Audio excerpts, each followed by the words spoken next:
All right, all right, all right. Welcome again. This is You Can't Make This Shit Up. And we are here with the esteemed Orange County Commissioner of District 2, Christina Moore. Thank you for having me, David. Thank you, Commissioner. We really appreciate it. We're doing our series of interviews with the commissioners and hopefully with the mayor. However, we really appreciate the fact that you made the time to meet with us and do this interview and learn a little bit more about who you are, what you do as commissioner, a little bit about your district, and some of the more pressing issues of the day. So I appreciate it. It's really the special ones who care about local government because that's really where all the good things happen. Excellent. Again, we are your hosts. We are your political innovators in Washington, Joel Hawksley.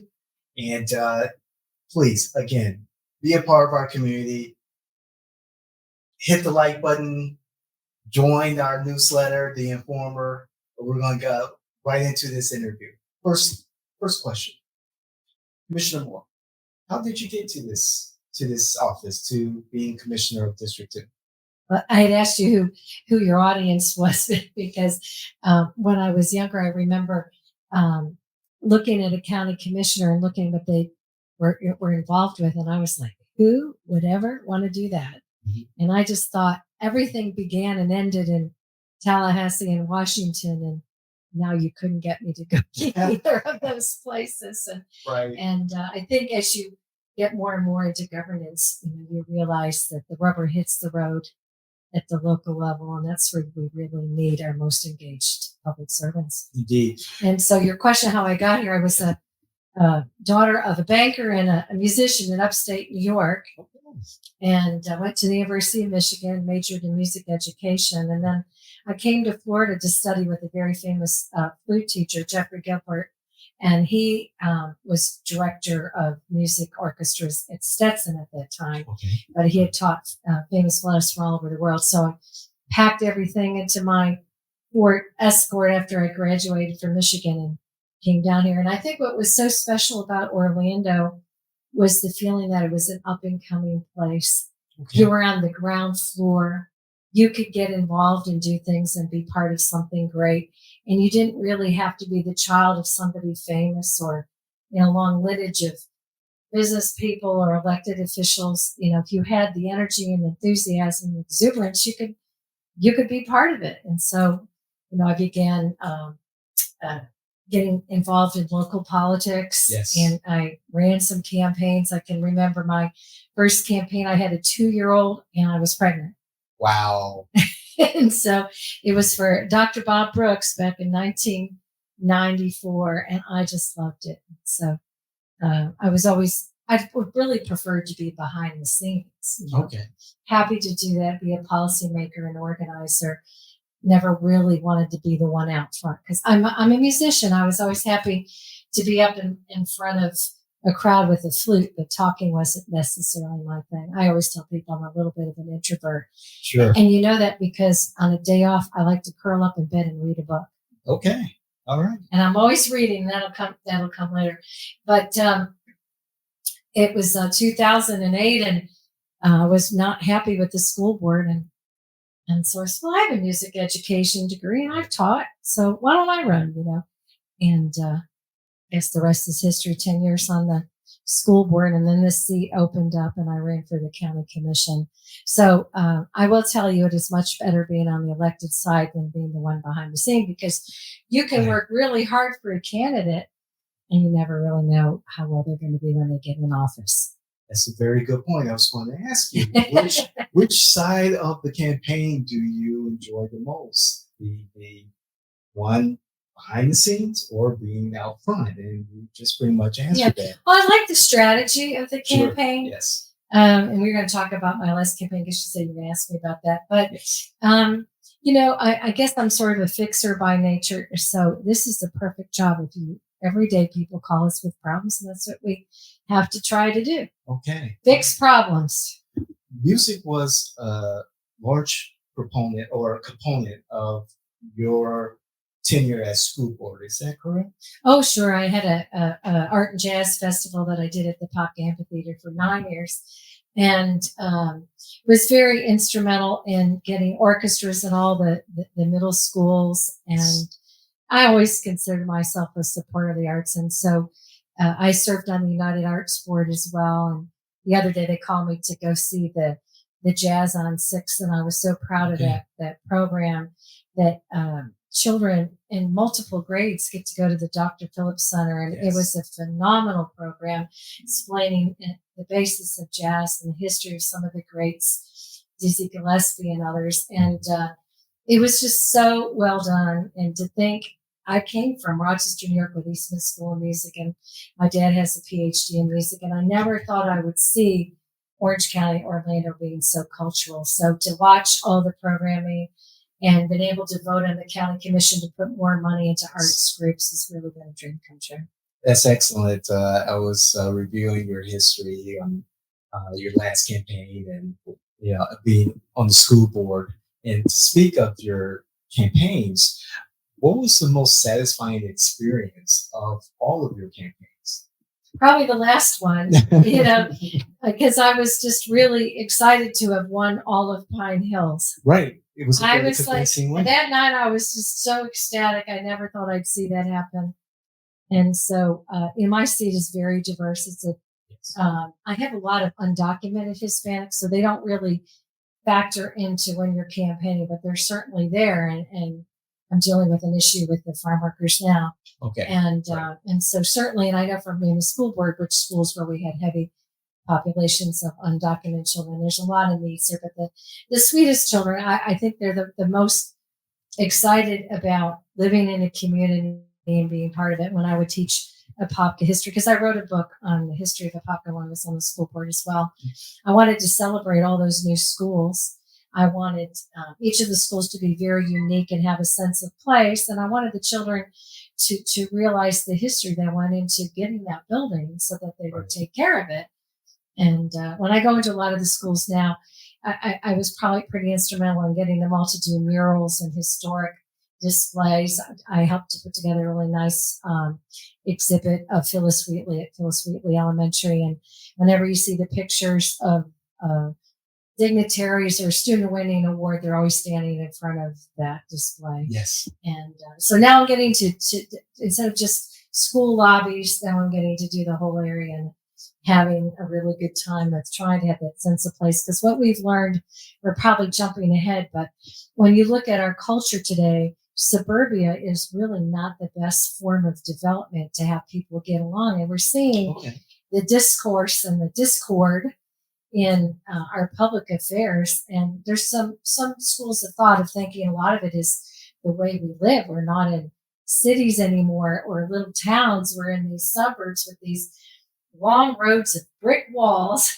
There's like no creativity to it at all. Yes. And we drive home and we don't even talk to our neighbors. We don't know our neighbors. And we're becoming kind of inhospitable. And so that idea I've started, I'm on my fourth group now, we call them people groups. Okay. And getting the neighbors and the HOA leaders and or interested residents to have that sense of place. They have meetings, they educate themselves, they have cleanups, they do placemaking projects, et cetera, et cetera. I have 2 groups out this weekend, and I pretty much have to work every Saturday morning. I'm sure. And going to all of these, but that's fine.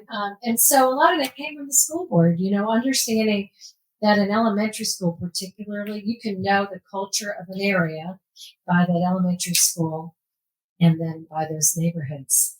And if it's a real suburbia, they don't know each other very well. People don't always get along. Conversations are difficult. Things can end up blighted and all kinds of ill just because we don't talk to each other. Right. And your efforts to spur conversation among neighbors and friends has paid dividends for the things that you've been able to achieve for the community and the district. Of the things that you've been able to achieve for your district, what was some of the things that really stand out that led to your last election win, or that people just say, "Hey, thank you, Commissioner," every time they see you, thank you so much for doing X, Y, and Z? Well, of course, there's always the global. I call them the global issues, like when I was on the school board, we were so proud that we had won the top urban school district in the country. And that was quite a lot of work and a big trip to New York City to be named it was the Broad Prize for urban education. And so you would talk about that and, the school building process in terms of the number of new schools. And, before the pandemic, we really got into technology when we were able to pass that sales tax. Then there was enough funding. Thankfully, the voters voted for it. And the tourists here, every child had a device. So when the pandemic hit, most of those kids could still learn because all that work had gone on before. And so Mayor Demings, and so I'll talk about the big projects because he has the 8,000 employees and I have 3. And I generally support his big ideas. They're excellent. And so one of the things that's meant a lot to me, that really was his project, was purchasing natural lands. And so I've been a big beneficiary of that up in the Wekiva area. Yes. And so I've got some stacks. They're not at the tip of my tongue here, but it's been a substantial number of acreage. You'll see most of it over by the Econ and up by Wekiva that we've been able to build. And of course, thank you to the taxpayers who are putting that money in to be able to do that. Transportation and this Vision Zero program, I can't think of anything more important than safety. Sure. And that's probably the issue that people call me the most about is speeding. Really? They want speed bumps. Some don't want the sidewalks, but they do keep them safer. Sure. And so we just are constantly, they're calling countermeasures, looking at ways to make our streets safer. And we determined that my Pine Hills area is the section where we have the most serious fatalities. So I have a real strong people group over there, people in Clare Conacoe, and we've been working with Public Works to do a major upgrade of Clare Conacoe from flashing beacons to lighting to lane narrowing. They call them chicanes to roundabouts. There's a whole menu of things. And then I have a bill in Tallahassee right now trying to get a couple of $1 million to fund some of that because roundabouts are not inexpensive. That's true. We're also piloting some raised crosswalks and different things. I'm blessed to have the Coast to Coast Trail going through that area. Right. And so I was really determined, you're going to come out of Winter Garden, Coe, and then you're going to hit Clare Conacoe Road. And I said, this is not going to look like some blighted urban area. So we've been cleaning it up. The people follow me. In fact, that team won last year. Congratulations. Excellent. They won the quarter contest. And so we put up banners for them all up and down Clare Conacoe Road. We've cleaned up the entranceway to all the neighborhoods. And we've been entertaining our guests. We've got cyclists who travel all the way across the country going right through District 2. So, we want to be welcoming and we want to be safe. Clare Conacoe Road is a difficult intersection there that we discussed. And there have been a lot of trouble with traffic and speeding and fatalities.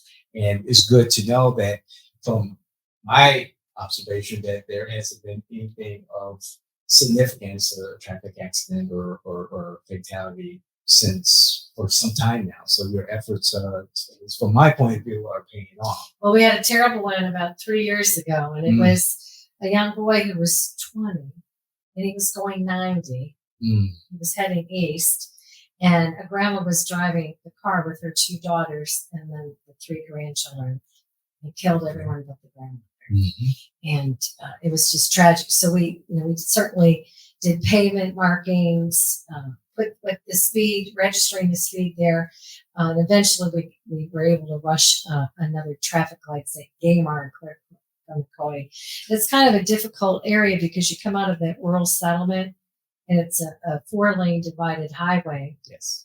And it feels too easy to drive 55 or 60, and you just can't be doing it when you have all these subdivisions merging out onto this road. And so not everybody's happy with trying to slow them down, I can tell you that, but it certainly comes from a genuine concern to get them where they're going alive. And the district efforts seem to be paying off also.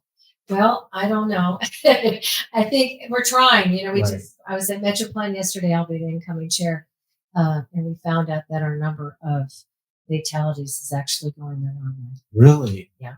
And it's all about speed. Wow. Speed kills. The faster you're going, and if you hit a pedestrian or cyclist, you're going to kill them.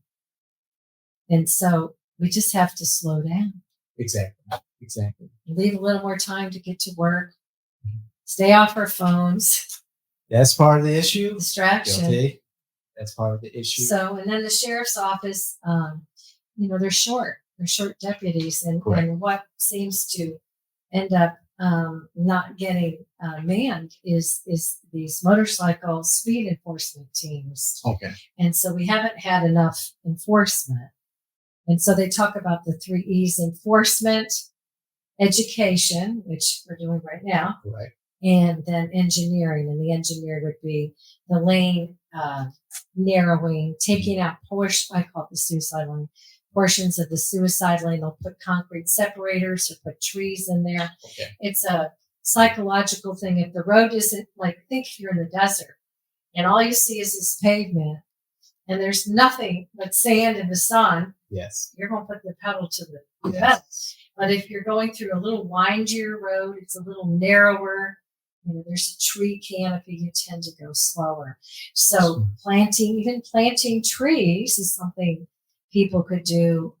Be careful, make sure you do a utility locate when you're planting trees. It can't be 15 feet. If it's a rural road, you can't be too close to the pavement for obvious reasons. But some of my people groups were doing a lot of tree planting as well. And of course, tree planting will keep the people shaded, cooler in the summer, and our drivers and our pedestrians safer. So there's a lot of fun things we can do to make it safer. Indeed. You're starting you're already into your second term. What major projects or ideas that your community has brought to you that they'll like to see before you leave office after this term?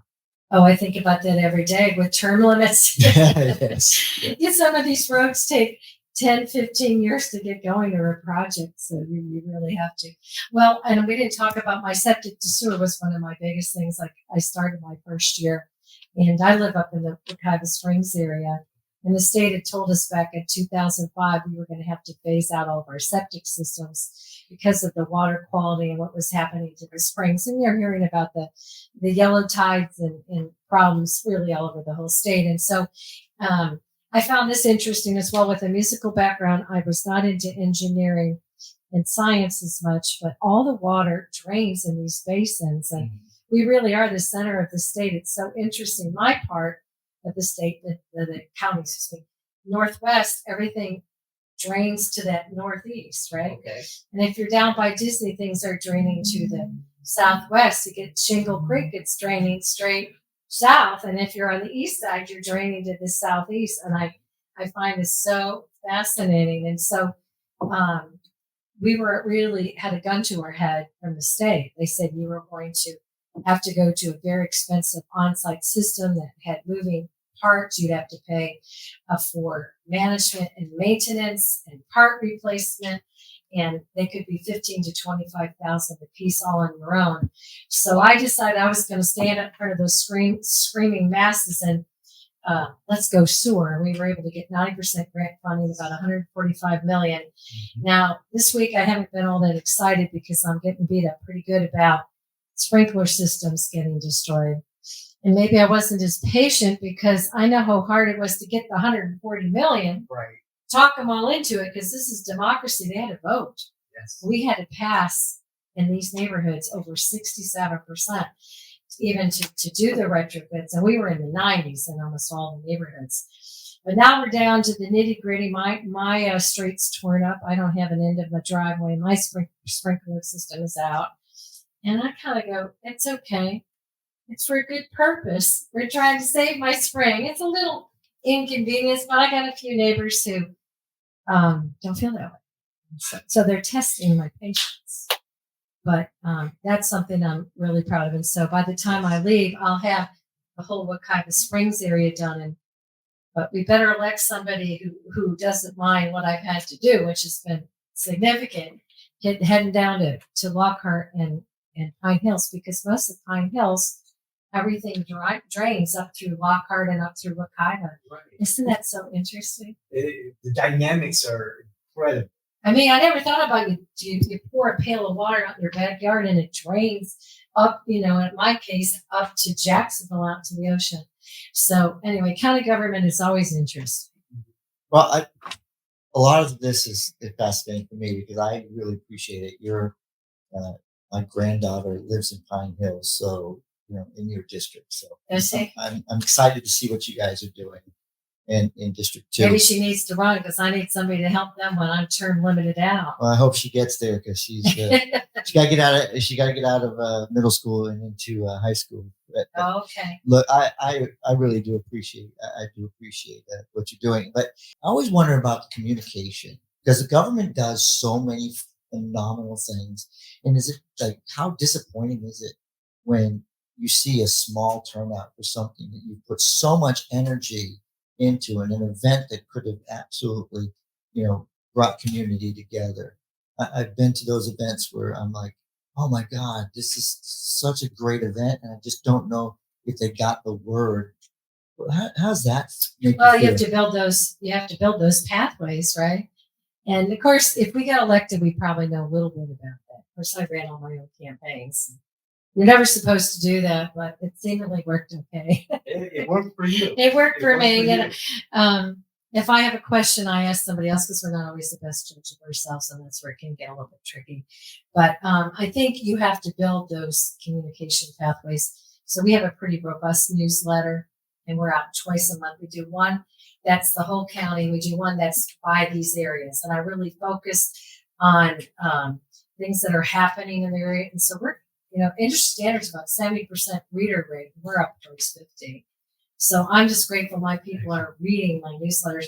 I wouldn't say I've had a lot of trouble getting to turn out to those things, except when we have just too many events. I mean, it's just not fair to expect the engaged people to be at 3 and 4 meetings a month. So we have to be careful we don't burn our people out. I use email. I use texting. I have signs up right now. I'm trying some signage for my quarter of the year. And I literally put a 4x4 sign up and say, you're in a contest. Here's the expectations. And how much is that on you as the commissioner? I mean, like Always you said, the mayor has all the money and all the people, and I get it out of that little. I get it out of those 3, but I have a few skills in that myself. And Linda, we really work on. We do Canvas. We have a pretty big presence on Facebook as well. And then when you get in campaign season, you're going after the ones who aren't paying as much attention. And so really, I think they pay attention to you if it's something they're interested in. And that's our job to show them. I hope some of the examples I gave you earlier, that impacts a lot of people. Getting to your job or work, or school in a safe fashion, making sure we protect our water quality. So I think it's our job to show them how local government matters. And what can we, as political innovators in the community, what can we do to help you as a commissioner get the word out about local government? Well, you're doing it right. You're doing it right now, and having these conversations so that they realize that impacts them. We get too many people who just think anybody who's in government's a dirty dog. When they talk to us very disrespectfully, they'll say things, and they don't realize that they're just not maybe having a full understanding of what we do every day. The number of different topics that I have to vote on is enormous. And just the agenda review for a meeting can take an entire weekend. And, we're here as their representative to keep an eye that their priorities are met with what our staff is doing and that we're holding our staff accountable. And then in this employment environment, we don't have a lot of staff. And some things are struggling to get done just because we're short staffed. So I have a program where I reward and honor staff. We have to, we're on the front lines, but they're the one who's providing me the data and doing the work, and they have to be shown appreciation where I can't begin to get done what I want to get done. Once I got out there in front of those people on the sewer, utilities is really run with the details of that program. Where would I be without Orange County Utilities? Nowhere, right? I had a great idea, but they're doing the work. Commissioner, you've had a long career in politics. What's next? It seems like you're not done. What's on the horizon for you? Well, it's funny as the more I do this, I mean, I was in a big school district, right, with 200,000 Yes. students, and now this county, and our budget with a lot of the federal dollars has been in the $7 billion range. I mean, this is a really big operation. But the longer I'm in it, the more I care about those little local things. So I think I'll probably do something a little closer to home because that's really, you're going to put all your time in the end of my career, and my grandkids don't want a nice place for them to live. You're going to put the time in where you live. Indeed, indeed.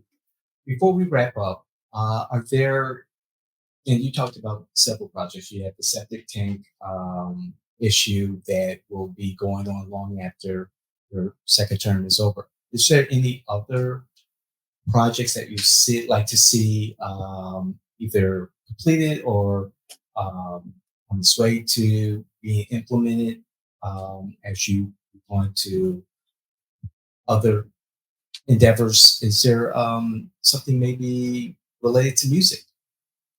Well, that's a good question. Maybe think of something different. Yeah, we when we got involved in an 8-month conversation about those tourist development tax dollars. Yes.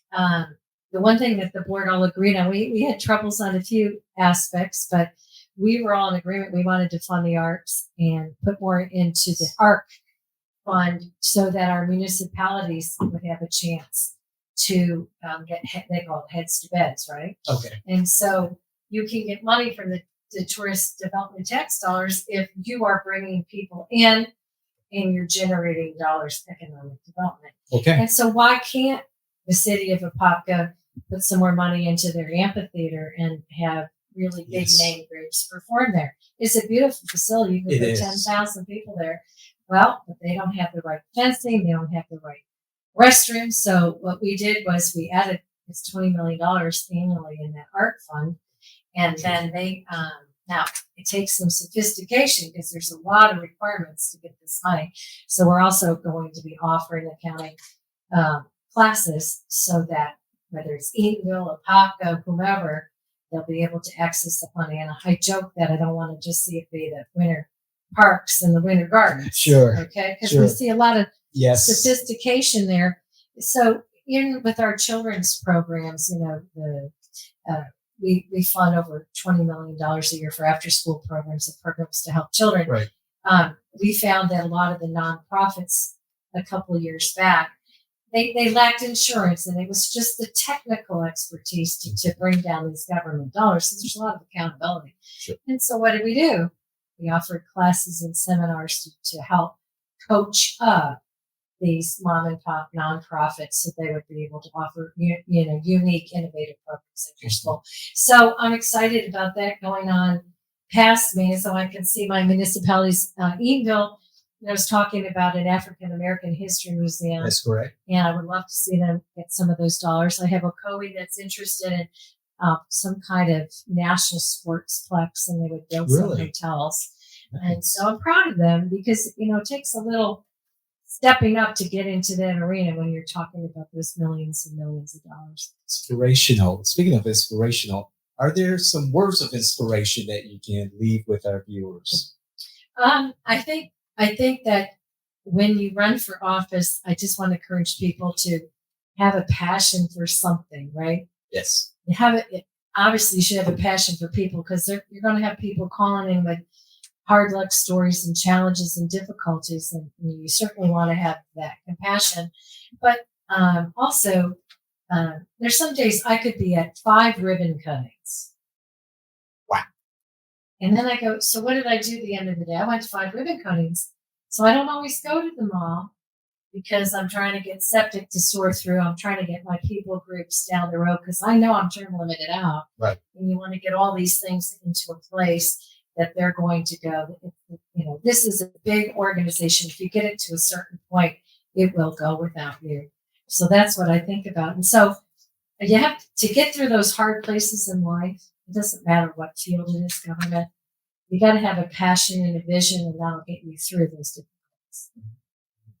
Well, Commissioner Christine Moore, I appreciate you being on our podcast. Joel, did you want to have some final words? Yeah, first of all, I just want to thank you for the hard work you do for the county and everybody appreciates it. And like I'm on Facebook all the time or all these socials, and I see the stuff that you have to deal with when you may not be there for a specific road or something. And just want to tell you that we appreciate the stuff that you're doing and the the fact that you have such a strong back to take those people on and to take these tasks on. So thank you very much. That's funny. Yeah, well, I think you respond, right? So yeah, I bet I know what he's talking about. I was getting beat up the other day because I had to leave a board meeting because I wasn't feeling it. Right. But I was up in my office watching it, and as soon as I knew it was for the vote, I ran down, and as soon as that meeting was over, I went home and went to bed. And so I responded on their page. Okay, I'm sorry I was sick, but I stayed. So instead of saying I didn't listen to you, you should have complimented me for staying as sickly as I was. And it was the flu.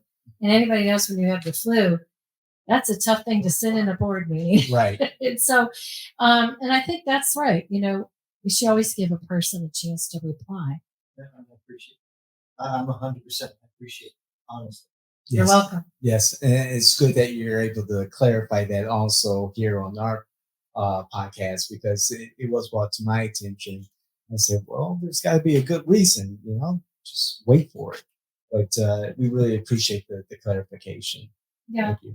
And I want to thank your staff, Alexander, Kathy, particularly Alexander, in helping us put this all together. He's very patient and he just stayed on top of things. And I do want to specifically point out his efforts. Well, that's right, because without your staff, we wouldn't be getting as much done every day. Amen to that. Thank you, Commissioner. Yeah. This is You Can't Make This Shit Up with District 2 Orange County Commissioner Christine Moore. We really appreciate being here at the County Administration Building. And please, if you enjoyed this particular episode, the best thing you can do is comment. Let us know if there's some things that you'd like for us to follow up with the commissioner. Let us know. Comment. Share it with us. Let your friends, your family, those politicals that you know, those electeds that you know of what we're doing, and that your commissioners are very accessible to you and very willing to have conversations and do what's necessary to continue engagement in their civic duties. So please like, share, and hit the notification button.